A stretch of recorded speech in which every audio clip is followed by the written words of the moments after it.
In today's video, I'm going to start building a steel rack before it snows. You can hear that wind, the smell in the air. It's going to snow soon. So I'm going to try to clean up this mess before the snow prevents me from finding anything.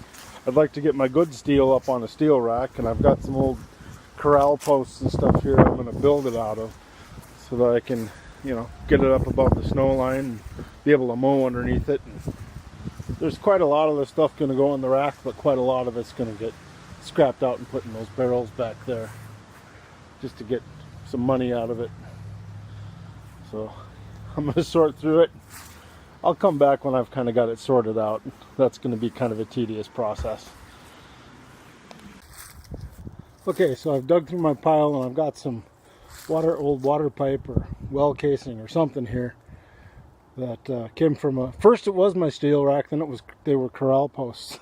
I harvested them again. I've got 6 of them here, which means over a 24-foot length, I ought to be able to set some at 10 feet apart, some at 8 feet apart, and some at 4 feet apart, so that on one side I can have full 20-foot material or 24-foot material, and on the other side I could have 8s, 10s, 4-foot sections, whatever I need, and I can put like leaf spring packs for knives or whatever I have to, and one steel rack holds it all. I think that'll be pretty cool. And for bases, I have this old diamond plate here. I'm going to cut this up for the pedestals for each one. And they're going to be independent pedestals so I can move them around as I need to. So I'll get cutting on that.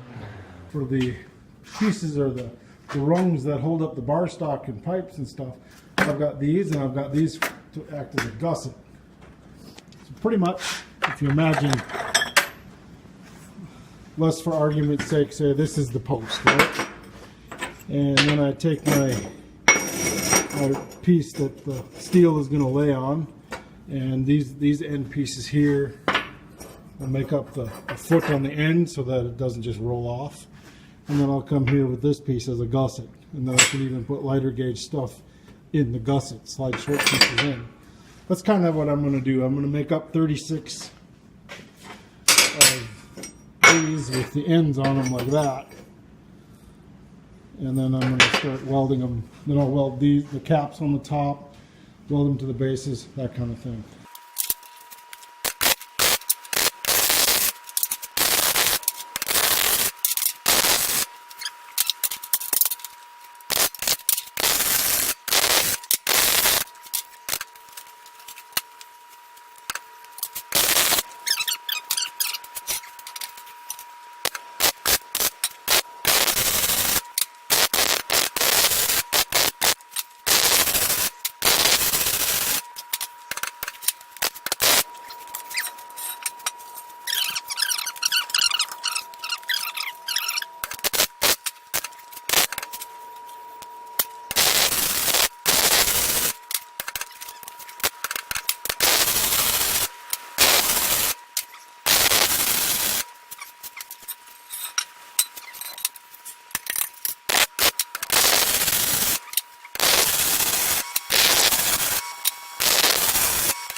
Had a rough night last night.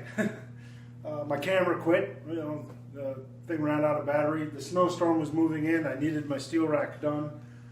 And then I set myself on fire. Nice expensive shirt.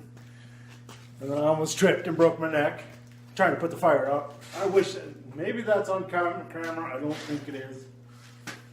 But then I ran out of C25 from a welder. So I have 4 of the stands done, and they're kind of in place. I just wanted everything off the ground before it was buried. We're supposed to get another 6 inches tonight, I guess. So I'm going to finish the last 2 stands, and this time you get to actually see me weld one up.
When this one's done, I can't talk long. I've got to get my respirator back in.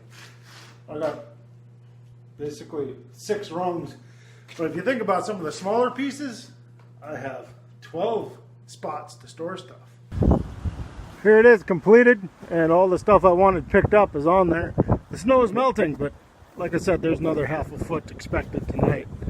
I've got my long stuff on the bottom. I can put any size material on this rack down to 3 feet. So anything under 3 feet is considered prepared scrap.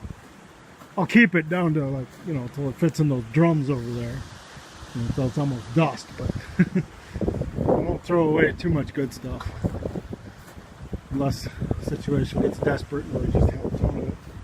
But yeah, there's that steel rack, and if I need to, I can move them around. I could make 2 or 3 racks out of this system if I wanted to. Up to 3 racks out of it. That's the end of that.